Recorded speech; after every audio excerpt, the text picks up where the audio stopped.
So what are the origins of the model law? Well, they can be seen in the revival of interest in arbitration after the First World War. There was something during the 1920s described as the arbitration movement. It followed the creation of the ICC in 1919 and led to the Geneva Protocol on the enforcement of arbitration agreements by courts in 1923 and the Geneva Convention on enforcing awards in 1927.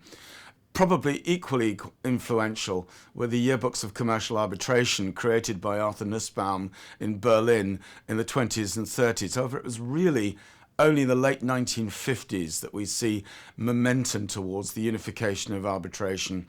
This really starts with the New York Arbitration Conference, which may have been more important than the convention which it produced, because it persuaded people that they could get together and discuss ways of improving arbitration law in general. And this was seen in the 1961 Geneva or European Convention on Arbitration.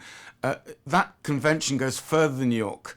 It covers things like jurisdiction, the appointment of arbitrators, the law applicable to the merits, and even limited the scope of setting aside proceedings.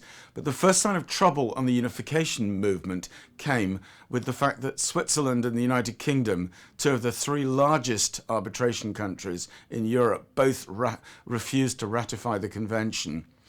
The unification movement really hit the buffers in 1964 in Strasbourg. The Uniform Law Convention was ratified only by Belgium and Austria and therefore never came into force, and actually only Belgium ever enacted it. The problem was that everybody tried to get an opt-out from various provisions of the convention or the uniform law. So it was back to the starting board at that point. But UNCITRAL didn't give up. They were aware of the need to support developing countries as they improved their dispute resolution facilities. And as part of this, they produced in 1976 the UNCITRAL rules, mainly for non-institutional arbitrations, although a fair number of institutional arbitrators actually use them or are influenced by them. In the middle of all this, one starts to see a movement towards reforming or improving arbitration legislation. It starts off in Switzerland with the 1969 Concordat. England had a more limited reform in 79, and France in 1980 and 81 completely redid their arbitration law. So when the UNCITRAL model law was being put together, it was done in a climate of interest in improving arbitration law and at the same time in helping developing countries improve their legal systems.